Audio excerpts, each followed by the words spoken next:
Crews are still cleaning up after a major oil pipeline was struck. Crude oil spewed out of the ExxonMobil pipeline. The pipeline remains shut down. Yeah, hold up a second. Okay. Okay, I'm good to go. Anywhere you have oil drilling, anywhere you have fracking, you tend to have salt spillage as well.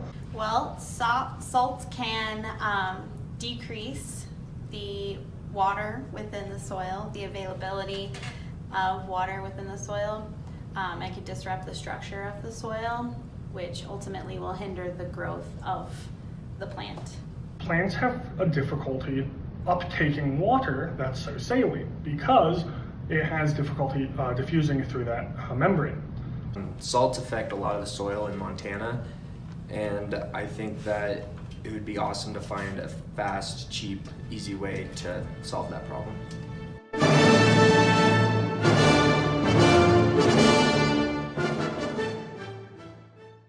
We chose wheat because it's a staple crop here in Montana, and it would be awesome to find out a way to grow bigger yields at a more efficient way. We mixed salt into water, and then we mixed that into our soil for all of our pots, and were treated with soil organic matter.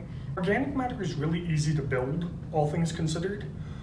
If you can get anything to grow, the organic matter in the soil content will be higher. We expect to see from this experiment that organic matter added to the soils ultimately makes bigger yields.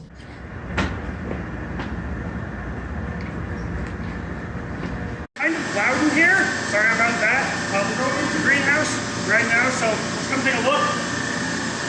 These are the ones, as we can see, that have all been treated with organic matter.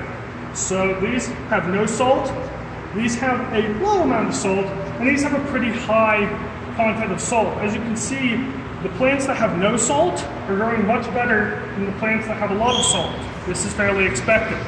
However, over here, without any organic matter, you can tell that the plants in the salt are suffering a lot more. People try a number of different methods. Leaching salt beyond the root zone is pretty common. People add gypsum to bind up some of those sodium ions. Gypsum desorbs sodium, and water will leach the sodium throughout the soil. All right, so to conclude our experiment, we took all of our plants and we separated it from the dirt, and then we measured the length, we measured the amount of leaves, the amount of dead leaves, and the weight in grams. We also took soil samples from each pot to measure EC. The results are in, and it turns out that the organic matter does help, but didn't help as much as we would have liked.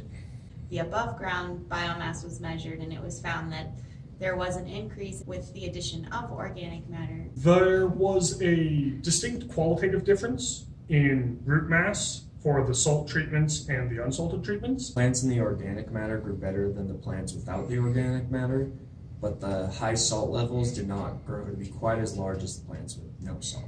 Since the plants didn't grow to maturity, we can't be sure how this would affect their seed growth and their crop yield.